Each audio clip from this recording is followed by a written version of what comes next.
Hello, and welcome to my talk about the linear mechanisms of supersonic flow of a hollow cylinder flare model. My name is Hélio Quintanilha Jr., and following APS spirit, I will keep my presentation within 10 minutes. I also would like to thank my coworkers, as well as the AFOSR, EOARD, with Dr. Doug Smith as PO for sponsoring this work. The outline of the presentation is the following. I will start motivating the work, presenting briefly the theory used, followed by the base flow computation and stability results. I will show the global modes recovered from the analysis and explain better the structures we can see here. Oops, better be careful here. Then I will wrap it up with a summary and next steps. The geometry consists of a hollow cylinder attached to a flare and was experimentally studied by Professor Shim Sur at UTSI. They were able to observe the full range of interactions in this flow. A laminar and a tripped inflow were set, as can see in the top and bottom of the figure. When the inflow is laminar, due to the presence of a shock, an adverse pressure gradient will generate a separation bubble that will reattach on the flare when the flow transitions to turbulent. When the flow is tripped in the inflow, it approaches as a turbulent boundary layer, hits the flare, and continues as a turbulent flow. The parameters will be discussed in details later on. The objective of this work is to interrogate this flow in order to gather information to understand the onset of the linear mechanisms responsible for that transition.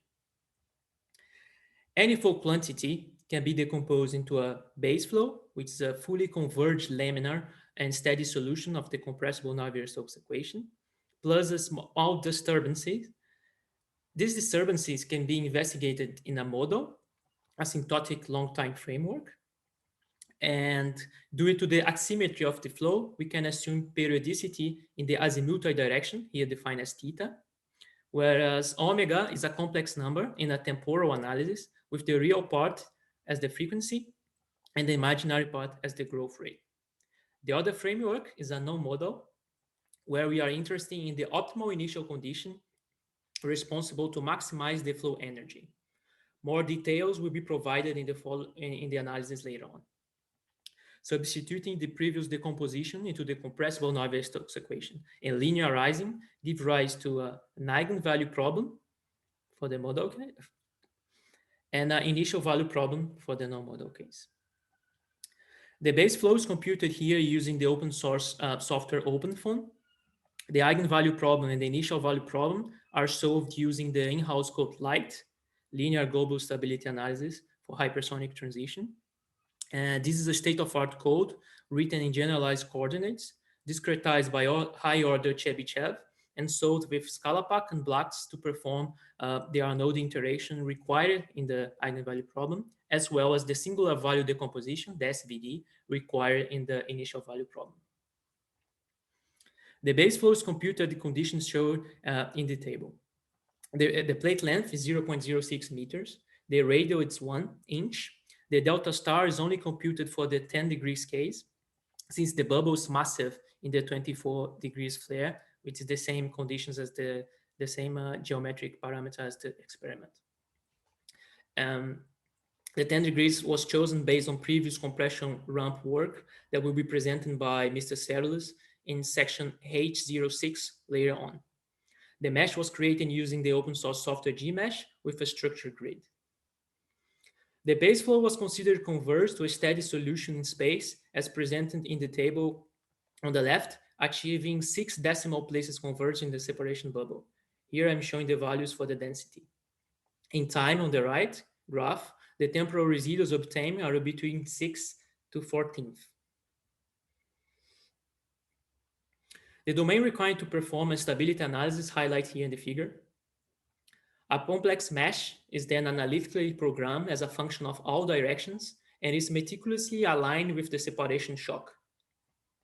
The transformation and the respective Jacobians are fed in as an external subroutine into the light code.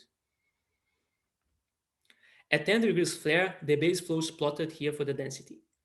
The white lines represent the domain showed before that used to perform the stability analysis.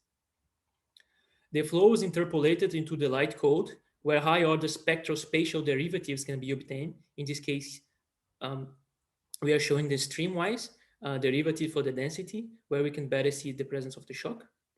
The 10 degrees flare is a lower angle than the one studying the experimental facility and is investigated here as a first step. We will see the stability results for this case later on. Now, going to the experimental angle, 24 degrees flare, we see two major differences. First of all, the bubble is massive, occupying practically all the length of the domain. And in addition, the computational domain includes the merging leading edge shock and the separation shock, which makes the stability analysis extremely challenging. Eigenspectrum of the 10 degrees flare is shown for the helical mode. The first stationary mode is called S1, and the first traveling mode is called T1. Varying now the azimuthal wave number m and computing the growth rate of the least stable mode, it's found that traveling axisymmetric mode, m equals 0, is the least stable at these conditions, since the growth rate omega I is less than 0. The flow is classified as modally stable at these conditions. The amplitude functions of the least damp modes are presented. For the axisymmetric mode, m equals 0, first, a peak in the bubble can be seen in the streamwise velocity disturbance, as well as in the temperature. All components show the existence of a peak in the separation shock. For the helical stationary mode, now, m equals 1, the peak in the separation bubble is independent of the peak at the end of the domain. The shock peak in this case is also much stronger for all components. A three-dimensional reconstruction of the field is calculated for some modes. First, for the axisymmetric mode, the density and the azimuthal velocity clearly show the existence of two different structures, one at the boundary layer and one at the shock. For the helical mode, as discussed in the previous slide and better seen here, the peak in the bubble separates for the peak in the outflow. There's a peak in the bubble, a peak in the outflow, and a peak for the shock. High M modes are now presented. The M equals 2 has a more complex structure in the separation bubble, better see here in the azimuthal velocity component. Whereas for the mode M equals 9, is the structure we saw in the outline before, but here it's safe, has peak on the flare and at the shock only. No structures are seen here in the separation bubble. Now, non-modal stability can be addressed by a state-of-art module program in the light code, which is capable of predicting transient growth in flows with multiple inhomogeneous direction, including shocks. If we define linear stability through algebraic growth or decay of disturbance energy over prescribed time interval and optimizing it over all permission initial conditions, the gain function G might be defined.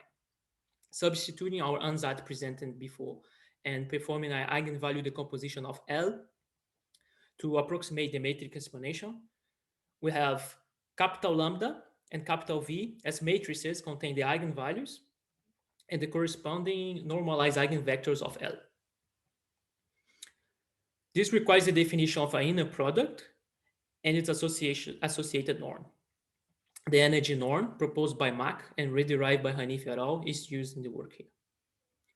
The figure on the right shows now the energy amplification of the disturbance, G, versus time for the 10 degrees flare.